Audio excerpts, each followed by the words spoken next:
हरिओम आत्मीय भक्तजनों, सप्रेम जय श्री हरि। आज का प्रसंग है भक्तजनों, कटु वचन कभी नहीं बोलना चाहिए। कटु वचन यानी कड़वा बोली बहुत बुरा होता है, हर किसी के लिए, बोलने वालों के लिए भी और सुनने वालों के लिए भी। शास्त्रों में कहा गया है, मधुर बोलो प्रिय बोलो, मत सत्यम ब्रुयात प्रियम ब्रुयात न ब्रुयात सत्यम अप्रिय। सत्य बोलो, प्रिय बोले, लेकिन कभी भी ऐसा सत्य मत बोलो जो अप्रिय हो। लोग अक्सर कहते हैं कि सच बड़ा कड़वा होता है, लेकिन सच बोलने वाले को भी ये सीख होना चाहिए कि शास्त्र कड़वा बोलने की बात नहीं कहता है। सच बोलने को तो कहता है, सत्यम बद सत्य बोलो, लेकिन कड़वा बोलने को नहीं कहता है।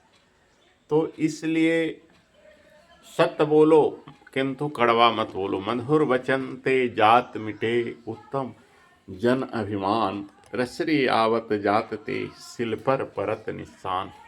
ऐसा दोहा मिलता है।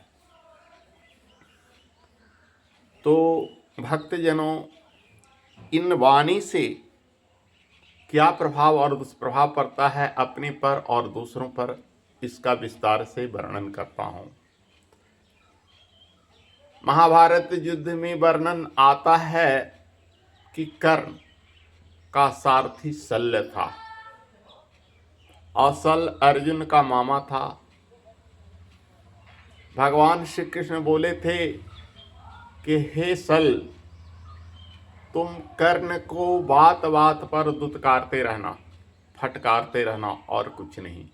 तुम उधर रहकर भी मेरा एक काम करना कि कर्ण कुछ भी अच्छा करे उसको निरुत्साहित करना, हतोत्साहित करना। कहा जाता है किसी को कड़वा बोलने से उसका उत्साह खत्म होता है, उसका तेज खत्म होता है, उसकी जो अंदर भावना होती है आगे कुछ करने की वो समाप्त हो जाती है। कड़वा वचन बोलने वालों की भी आयु छीन होती है, तरह तरह की व्याधियां, रोग होते हैं, और सुनने वालों की अंदर से नकारात्मक ऊर्जा होता है, क्योंकि उसका दिल हमेशा बूझ जाता है। तो कर्ण कुछ भी अच्छा करता था, और शल्य जो था उसको फटकारते रहता था, उसको दुत्कारते रहता था। इसी कारण से कर्ण का तेज जो है, शौर्य जो है, छीन होते गया।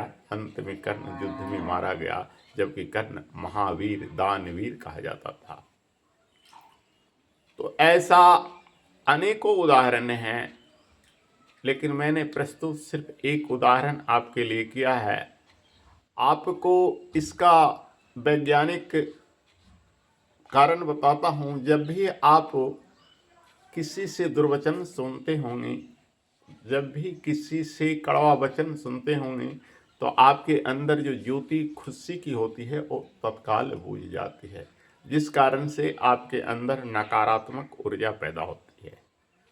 साथ ही जब आप किसी को कड़वा वचन बोलते होंगे, कटु वचन बोलते होंगे, तो एक गुस्सा सा, एक क्रोध सा आपके सर पर हावी होता होगा और आपके माथे में हल्का सा दर्द होता होगा।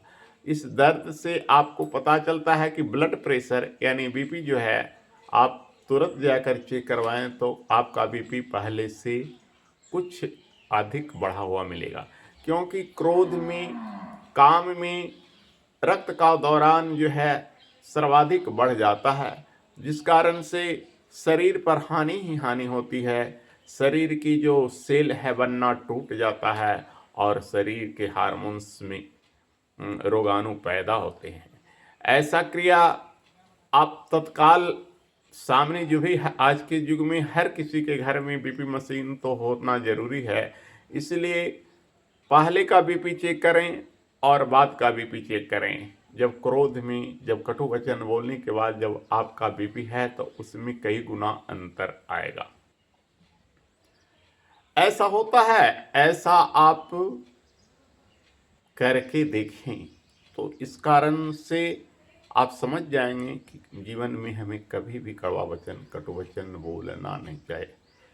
बंधुओं, मैं बीपी का रोगी नहीं था। एक बार हमारे वाहन पर एक युवा ज़बरदस्ती बैठ गया और मुझे उस वक्त इतना गुस्सा आई, इतना क्रोध आई कि मैं उसे भला बुरा कहना शुरू किया। उस दिन हमें टाइफाइड बुखार था और उस बुखार में हमें क्रोध आ गया, गुस्सा आ गया। हम तो बुखार दिखाने के लिए गए डॉक्टर के पास। डॉक्टर ने बुखार जर की भी दवा दी, बुखार भी चेक करा और साथ में हम उस वक्त से बीपी के मरीज हो गए और बीपी का दवाई बराबर खाना पड़ा।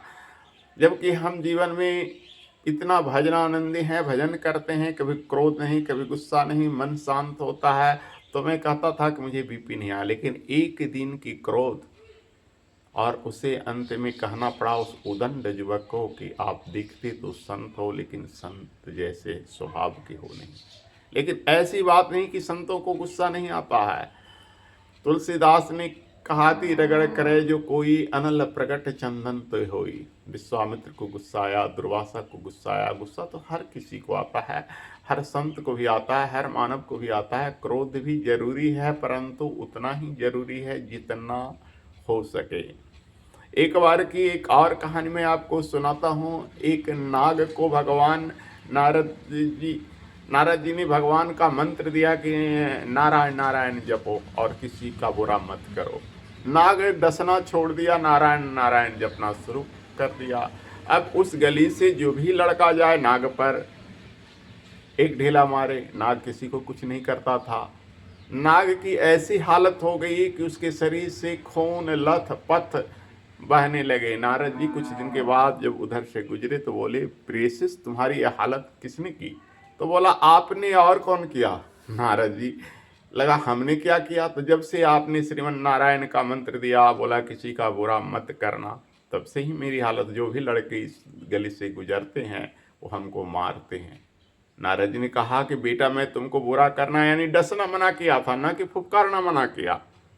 तो इसलिए गुस्सा वहां तक जायज है जहां तक कि आपका भला हो। क्रोध वहां तक जायज है कि जहां तक आपका भला हो, न दूसरे का नुकसान हो न आपका नुकसान हो। नाग उस दिन से फुफकारना शुरू किया। डसना सिर्फ महात्मा का शिष्य था तो डसना, किसी का वध करना छोड़ दिया। अब फुफकारने से क्या हुआ कि जो लड़के उसको शरारती तंग करते थे, नाग जो ही फुफकारता था सब डर से भाग जाते थे।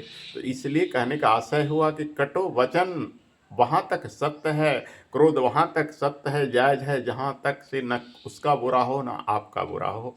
समाज में गंदगी न फैले, लोग गलत न करें, वहाँ पर ही क्रोध दिखाना भी जायज़ है, गुस्सा दिखाना भी जायज़ है, परंतु अनायास कटु वचन कभी न बोलना चाहिए। हरि ओम तत्सत। ओम।